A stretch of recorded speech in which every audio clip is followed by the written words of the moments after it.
حضرت عبداللہ بن عمر رضی اللہ عنہ جب مدینہ سے مکہ مکرمہ جاتے تو ایک درخت کے نیچے آرام آیا کرتے تھے۔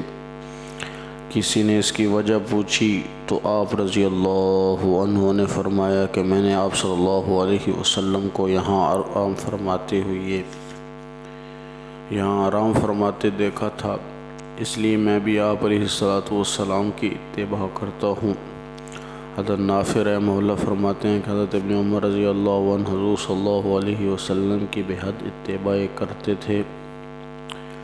جس مقام پر آپ صلی اللہ علیہ وسلم نے نماز پڑھی تھی وہاں نماز پڑھتے ایک درخت کے نیچے آپ صلی اللہ علیہ وسلم نے آرام فرمایا تھا۔ آپ رضی اللہ عنہ اس درخت کی بڑی نگہداشت کرتے اور اس سے پانی دیا کرتے تھے تاکہ وہ خشک نہ ہو جائے۔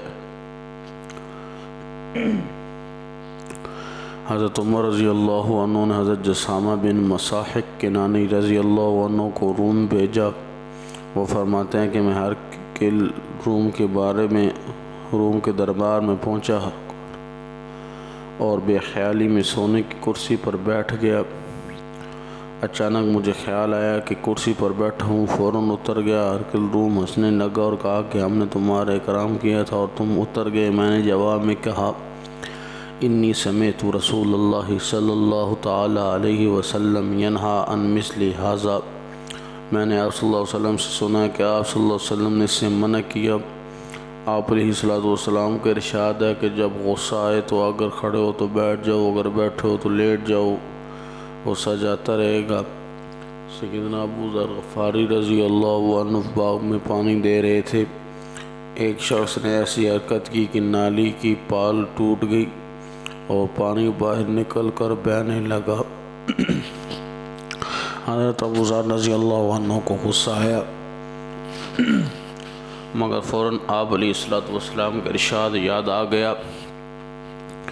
آپ رضی اللہ عنہ ہی کیچڑ اور پانی میں بیٹھ گئے، سارے کپڑے لت پت ہو گئے، مگر آپ علیہ السلام کے ارشاد گرامی کی تعمیل میں تاخیر برداشت نہیں کی۔ حضرت عثمان غنی رضی اللہ عنہ صلح حدیبیہ کے موقع پر معاملات طے کرنے کے لیے آپ علیہ السلام کے ایلچی بن کر مکہ مکرمہ تشریف لے گئے۔ وہاں جا کر اپنے چچا زاد بھائی کے گھر ٹھہر گئے۔ جب صبح کے وقت مکہ کے سرداروں سے مذاکرات کے لیے گھر سے جانے لگے تو اس وقت حضرت عثمان غنی رضی اللہ عنہ کا پاجامہ ٹخنوں سے اوپر آدھی پنڈلی تک تھا۔ آپ صلی اللہ علیہ وسلم کا فرمان یہ تھا کہ ٹخنوں سے نیچے ازار لٹکانا تو بالکل ناجائز ہے، اگر ٹخنوں سے اوپر ہو تو جائز ہے، لیکن نبی صلی اللہ علیہ وسلم کا عام معمول اور عادت یہی تھی کہ آپ آدھی پنڈلی تک اپنا ازار رکھتے تھے، اس سے نیچے نہیں ہوتا تھا۔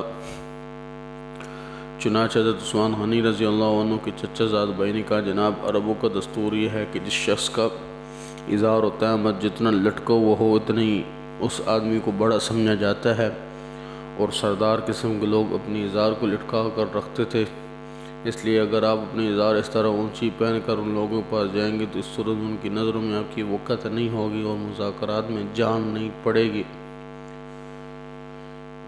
حضرت عثمان غنی رضی اللہ عنہ نے جب اپنے چچا زاد بھائی کی باتیں سنی تو ایک ہی جواب دیا، فرمایا نہیں، میں اپنا ازار اس سے نیچے نہیں کر سکتا۔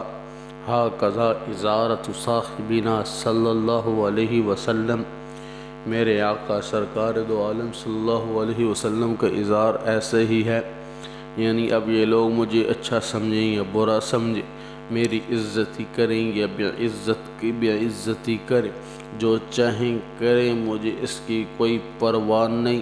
میں تو آپ علیہ السلام کا ازار دیکھ چکا ہوں، جیسا ازار آپ کا ہے ویسا ہی میرا رہے گا، اسے میں تبدیل نہیں کر سکتا۔ آپ صلی اللہ علیہ وسلم کی تعلیم ہے اگر کھانے کی کوئی چیز زمین پر گر جائے تو اس کو چھوڑے نہیں، یہ کفران نعمت ہے، شیطان اس سے خوش ہوتا ہے، تم شیطان کو خوش مت کرو بلکہ نوالا گر گیا تو اس کو اٹھا کر کھا لو اور مٹی لگ گئی ہے تو اسے صاف کر کے باقی کھا لو۔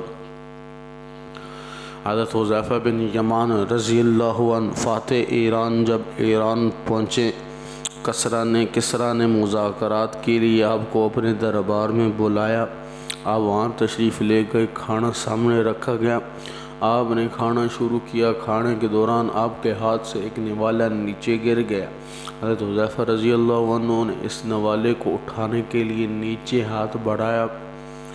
آپ کے برابر ایک صاحب بیٹھی ہوئی تھے، انہوں نے آپ کو کوہنی مار کر اشارہ کیا کہ یہ کیا کر رہے ہو؟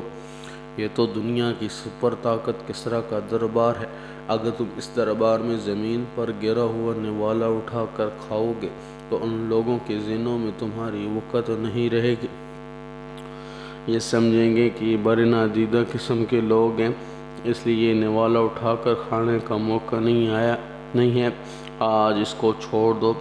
جواب میں حضرت حذیفہ یمان رضی اللہ عنہ نے ان کے عجیب جملہ ارشاد فرمایا، اَتُرْکُ سُنَّتَ حَبِیبِی لِہَؤُلَاءِ الْحُمَقَاءِ، کیا میں ان احمقوں کی وجہ سے، کیا میں ان بے وقوفوں کی وجہ سے اپنے محبوب سرکار دو عالم صلی اللہ علیہ وسلم کی سنت اور طریقے کو چھوڑ دوں؟